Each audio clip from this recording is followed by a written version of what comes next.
Bonjour, nous recevons Franz-Olivier Gisbert. Bonjour. Franz, vous êtes directeur éditorial de La Provence, chroniqueur au Point, écrivain, que sais-je encore. Là, vous êtes confiné dans votre mât. Il est où d'ailleurs exactement? Non, c'est pas un mât, c'est un immeuble. En fait, je suis dans un immeuble, je suis au rez-de-chaussée d'un immeuble à Marseille, À Marseille. en centre-ville. Ah, je pensais que vous aviez dans le- une propriété dans les Ah, Oliviers.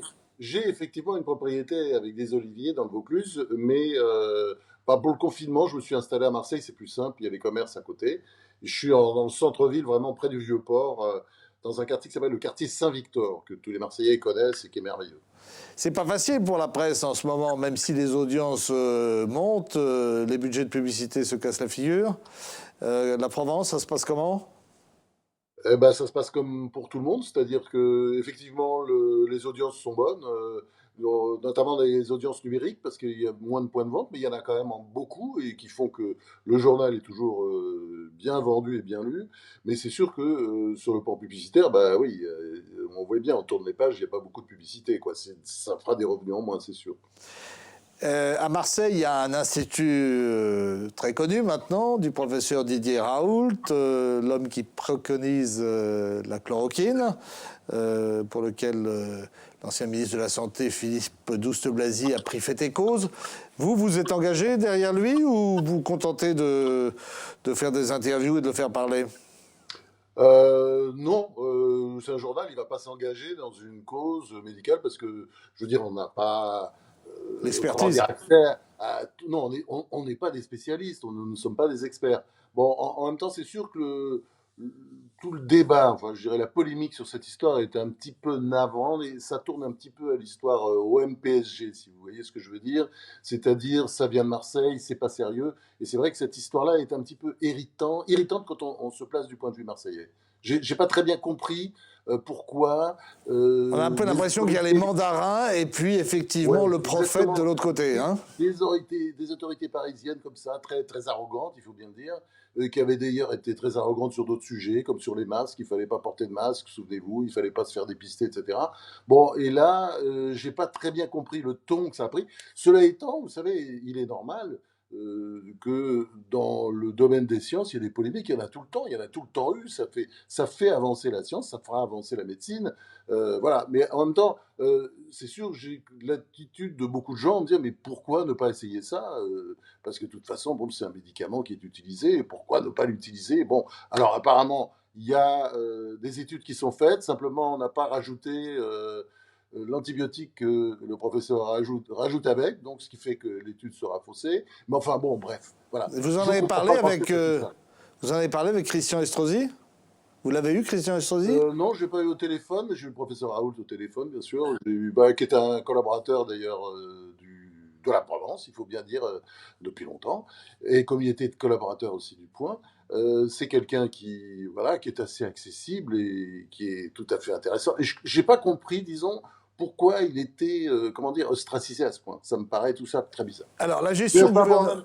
en même temps, faut éviter dans cette période le Oui. complotisme, hein, parce que c'est navrant. Enfin, on lit des choses sur les réseaux sociaux absolument épouvantables. Et ridicules, Élargissons un vraiment. peu, élargissons à la gestion Oui, oui. gouvernementale. Est-ce qu'il faut critiquer ou pas? L'unité nationale, ça dure jamais très longtemps en France.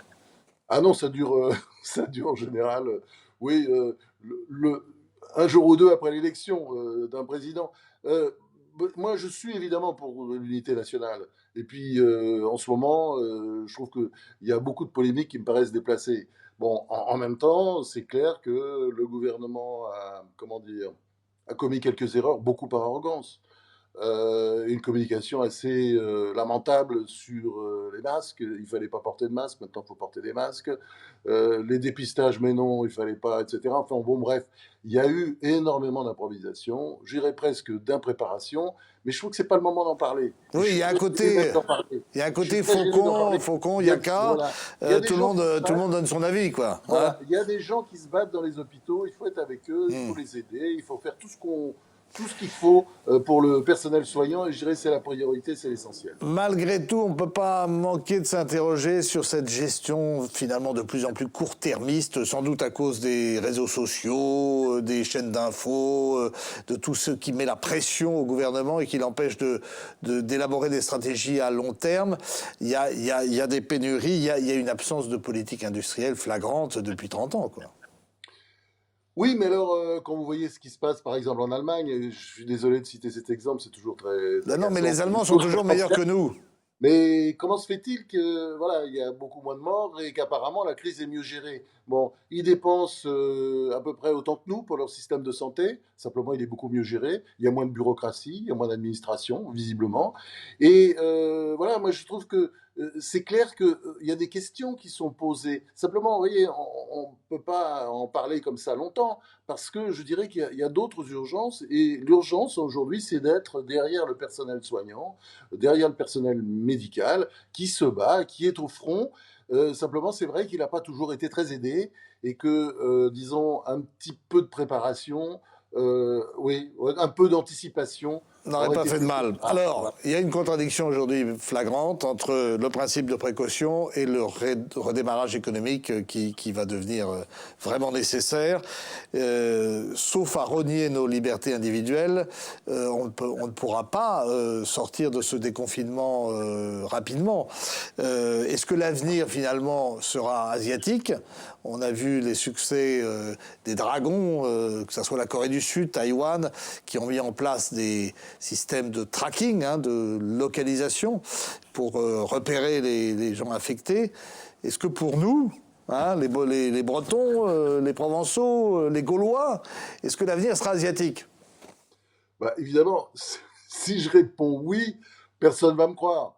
Mais évidemment qu'il sera un peu asiatique si on a encore d'autres attaques de virus dans les années qui viennent, et je ne vois pas pourquoi on n'en aurait pas. Donc, si on a d'autres attaques de virus, il y a une seule stratégie qui fonctionne et qui est bonne, qui a d'ailleurs été reprise d'ailleurs par les Allemands à côté. Donc, pourquoi les Européens ne pourraient Oui. pas le faire? Enfin, C'est la en stratégie même temps, sud-coréenne ouais. et taïwanaise. Vous Alors, qui, même aussi, vous qui avez quelques expériences et quelques reculs sur l'information, vous avez peut-être vécu la grippe espagnole en 69. J'ai lu qu'il y avait eu 50 000 morts en France.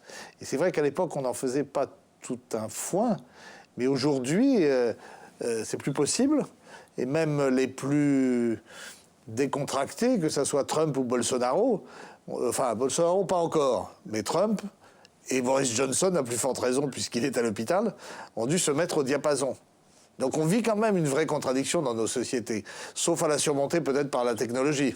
non, mais c'est pas une contradiction. Je pense que c'est une évolution et c'est un progrès. C'est beaucoup mieux qu'aujourd'hui que les gouvernants s'intéressent, disons, à la santé de leur peuple plutôt qu'à la croissance de leur économie. Après, il sera temps de s'en occuper. Et bien entendu, là, on va vers, ils ont une nouvelle donne économique avec des plans de relance, du keynésianisme à outrance. Donc demain, Voilà. on rase gratis ? On va raser gratis, évidemment, mais pendant quelques semaines. Et puis après, il faudra payer l'addition. L'addition, c'est quoi? Ben, ce sera la dette. Il faudra payer nos dettes parce qu'on va s'endetter, mais c'est obligatoire. Vous savez, quand on voit très bien aujourd'hui tous ces chiffres, le G20, voilà, on va injecter des milliers de milliards de dollars dans les économies du monde. Ben, vous voyez très bien, les Allemands, ils ont injecté 1200 milliards dans leur économie. Oui, mais ils ont des Il y a réserves. beaucoup de dettes là-dedans. Oui, ils ont des réserves, c'est vrai, l'économie était bien gérée. Mais ce qui n'est pas forcément le cas de tout le monde, n'est-ce pas? Mais tout ça, évidemment, a priori, on se dit que c'est facile. Voilà, on appuie sur un bouton, on fait la relance. Vous savez très bien que derrière, ça veut dire des dettes, et les dettes, ça se rembourse. Donc, ça sera compliqué d'ailleurs pour un pays comme la France, qui est déjà très endetté et qui a un taux de prélèvement obligatoire, c'est-à-dire d'impôt, beaucoup trop élevé. C'est clair. Alors, j'en Par reviens rapport à mon tropisme asiatique. On est passé de la rébellion des Gilets jaunes et on a eu le sentiment que l'État vacillait à la soumission des Français au coronavirus. Est-ce qu'ils sont mûrs pour la dictature, nos petits Français, finalement ? Je crois que c'est une vision, comment dire, un petit peu rapide du monde asiatique. Parce que le monde asiatique, c'est sûr qu'il y a une dictature. Il y avait un très bon article dans Le Point, d'ailleurs, qui disait les Coréens, ils sont aussi rebelles que les Gaulois. Absolument, ce sont des rebelles d'ailleurs, et ils sont, comment dire, ce sont, quand vous connaissez les Coréens, comment dire, ce sont des orientaux d'une certaine manière. Et donc, ils aiment rigoler, ils aiment vivre, ils sont très individualistes. Mais là, c'est pas un système de dictature. D'ailleurs, la Corée du Sud, que je sache, c'est une démocratie qui fonctionne, et même des grands, c'est même pas une oligarchie, puisque des grands responsables de Samsung ont fait de la prison. Je sais pas s'ils y sont encore, parce qu'ils avaient essayé d'acheter des politiques. Donc, c'est une démocratie. Taïwan aussi, même si c'est une démocratie qui est un peu inquiète, évidemment, à côté du grand empire du milieu, qui est juste à côté d'elle. Bon, et puis qui rêve toujours de mettre la main dessus. Mais ces pays-là, ce sont quand même des démocraties. Et moi, je pense que à l'occasion de ce coronavirus, on peut regarder aussi ce qui se passe de l'autre côté du monde, sur l'autre hémisphère, où, comment dire, il y a peut-être une façon de vivre. Parce que vous êtes un enfant de l'école américaine, hein, vous êtes d'ailleurs né aux États-Unis, mais maintenant, la nouvelle frontière, c'est l'Asie. Écoutez, je suis désolé de vous le dire, bon, je suis plus âgé que vous, mais déjà dès les années 60, on était attiré par l'Asie, on était attiré, ma génération, par l'Inde, et Oui, on avait il y avait beaucoup de beaucoup de respect grands pour ces. reporters, comme Voilà. Lucien Et non, Baudard. Hein, bon. non, je ne parle pas seulement de ça. Non, on avait beaucoup de respect pour ces civilisations, pour leur religion, pour le bouddhisme, pour bon. Et donc aujourd'hui, on sait très bien que l'économie du monde, elle est tirée par ces pays-là. On est toujours obnubilé par la Chine. C'est vrai que la Chine c'est le numéro un mondial, c'est le futur très grand numéro un mondial. Mais vous avez l'Inde aussi à côté, qui est peut-être le numéro un ex aequo mondial. Et vous avez vu que ces pays-là, qui sont par exemple, moi ce qui me frappe, regardez l'Inde, qui est un pays quand même quand on connaît, c'est un pays extrêmement bordélique. Oui, où Extrêmement le confinement est très difficile. extrêmement. Ben oui, très difficile. N'empêche que le Premier ministre dit on confine, eh ben, ils ont confiné les Indiens. Et apparemment, aux dernières nouvelles, ils confinent quand même bien, beaucoup mieux que certains Parisiens, en tout cas au début du Pour confinement. finir, une petite question politicienne. Il y a le style de Macron et le style du Premier ministre. Hein. Édouard Philippe, c'est pas tout à fait le même. Il y en a un qui est pragmatique, technicien, l'autre qui s'essaie à la dramaturgie lyrique, avec des résultats divers. On va devoir changer de Premier ministre à la sortie de la crise ou l'attelage va continuer? Écoutez, je sais pas trop. C'est peut-être Moi, pas à la je, hauteur de la situation, ma question, mais enfin, je vous la pose quand Oui, c'est même. pas tout à fait le sujet, je dirais. Je pense que la logique voudrait que l'Atlas change, et je suis pas sûr qu'il change.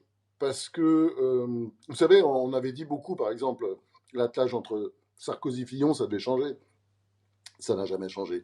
Je pense que, bon, ils ont appris à se connaître. On voit très bien qu'il y a deux façons de voir, il y a deux façons de faire la politique qui sont très différentes.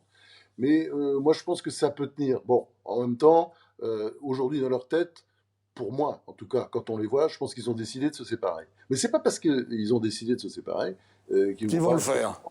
Hein, vous savez, France, on connaît ça dans les couples, dans la vie, mais on connaît plus ça on le dit, aussi. moins on le fait.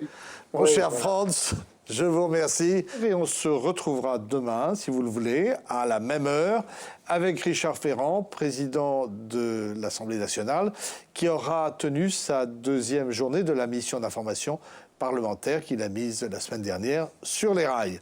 Restez sur TBO et TB Sud. À très vite.